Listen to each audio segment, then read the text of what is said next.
Labdien! Skaidrs, ka realitāte nav vienīgais izejmateriāls fotogrāfijā.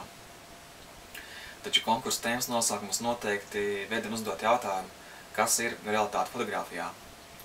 Realitāte ir tas, kam mēs ticam, ka tas eksistē, kamēr realisms ir šīs realitātes reprezentācijas veids.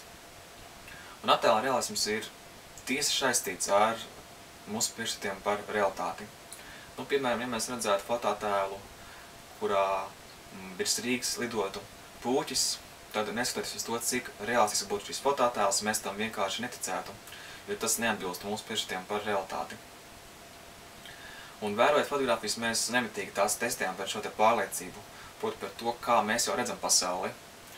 Un šī te priekšstati par realitāti var būt dažādi. Piemēram, salīdzinot latviešu skatītāju ar kādu aborigēnu austrāliešu džungļos. Tad, ja mēs šim te aborigēnam parādītu fotoattēlu, kurā būtu uzsnidzis 2 metru dziļš sniegs kādā pilsētā, tad viņš vienkārši tam neticētu, jo tas neatbilst viņa priekšstatiem par realitāti. Fotogrāfija ir viens no veidiem, kas veido mūsu priekšstatus par pasauli, taču pasaule var izskatīties dažāda, un tas atkarīgs no tā, kā tā tiek fotografēta, proti no tā, kā fotogrāfs interpretē reālo dzīvi. Un, lai interpretētu reālo dzīvi, tas nav būtiski, vai tā ir inscenētā fotogrāfija vai dokumentālā. Tikpat labi inscenētā fotogrāfija var izskatīties daudz realistiskāka par dokumentālo. Tāpat arī šo te realitāti var konstruēt. Ja mēs par piemēru ņemtu momentu uzņēmumu, kas kaut kādā ziņā liecina par autoru klātbūtni notikumos, par patiesu dzīves vēstījumu, tad izmantojot šos te vizuālos kodus un kompozīciju, šo te realitāti var arī konstruēt, ko arī veiksmīgi darījuši daudz fotogrāfiju, īpaši modes industrijā.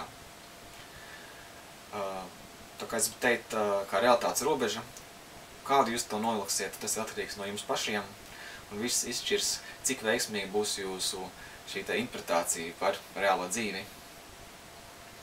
Un vēl es gribētu piebilst to, ka bez fotogrāfiju taisīšanas un esē rakstīšanas padomājiet arī tīri par tādu redakcionālo darbu. Proti uzmanīgi veiciet attēlu atlasi, tāpat padomājiet, kāds būs jūsu sērijas nosaukums, vai jums būs arī kādi bilžu paraksti un tieši kādi tie būs, jo šis visas lietas kopā veidos jūsu darbu kontekstu. Tā kā esiet kritiski un prasīgi pret sevi, jo tāds būs arī skatītājs. Un nobeigumā es gribētu aicināt, ja jums ir kādi jautājumi, tad sūtīt mums tos uz e-pastu un uz tiem atbildēsim mūsu pēdējā lekcijā. Un pagaidām, lai jums veicās!